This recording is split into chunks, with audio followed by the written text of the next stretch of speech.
Sabi po ni BP Sara, dapat daw po agad na inaksyonan ng Pangulo yung flood control measures instead na hintayin daw po yung magiging findings ng ICI. And ang sabi po niya, and I quote, kung ikaw, presidente ka, tapos alam mo na kung ano ang nangyayari, makikita mo, based on the budget, kung paano binababo yung pera ng bayan.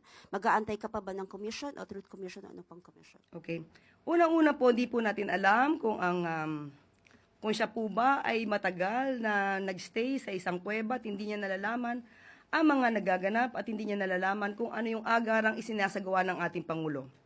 Siguro po kakailanganin niya na po ng mataas na grado na salamin or kaya hearing aid para madinig niya kung anuman ang lahat ng ginagawa at mga inuutos ng Pangulo sa mga law enforcement agencies, sa mga investigating bodies, kasama na po ang pagbuo ng ICI. Uulit-ulitin po natin, dahil paulit-ulit naman po lamang ang sinasabi na issue ng Vice Presidente. Ang pag-iimbestiga po ay hindi po kailangang isang araw lang. Hindi po naniniwala ang Pangulo sa isang EJK style, walang imbestigahan, libingan ang hantungan. Ang gusto ng Pangulo, due process.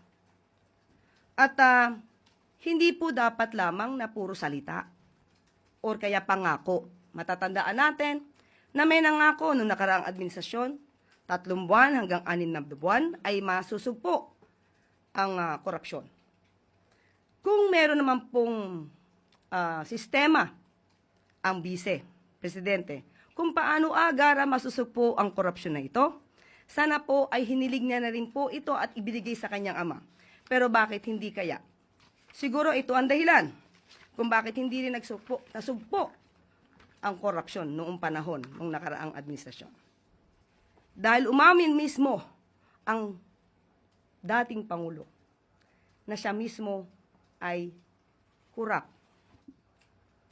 Inamin niyang nagnanakaw siya, pero naubos na. So, ito pong article na to ay 2017. Halos mahigit 1 taon na nakaraan bago after siya mangako na 3 buwan hanggang 6 na buwan matatapos ang korupsyon. Sasabihin natin kung anong sinabi niya rito, and I quote, "Hindi ako nagmamalinis, marami rin akong nanakaw, pero naubos na. So wala na." End of quote. So, 2017 ito, sana na ibigay na rin niya sa kanyang ama kung paano agarang masusugpo ang korupsyon. Ma'am, isa na lang po. Ma'am, hinamon po ni VP Sara ang Pangulo na mag-conduct po ng lifestyle check sa mga miyembro ng Kongreso. And I quote again, ma'am, sabi po niya, mag-lifestyle check ka na dyan sa mga congressman at sa mga staff nila. Ang dami dyan, may bahay sa abroad. Ano pang investigative body ang kailangan mo? Tanungin natin, may moral ascendancy ba ang Vice Presidente pagdating sa usapin ng korupsyon?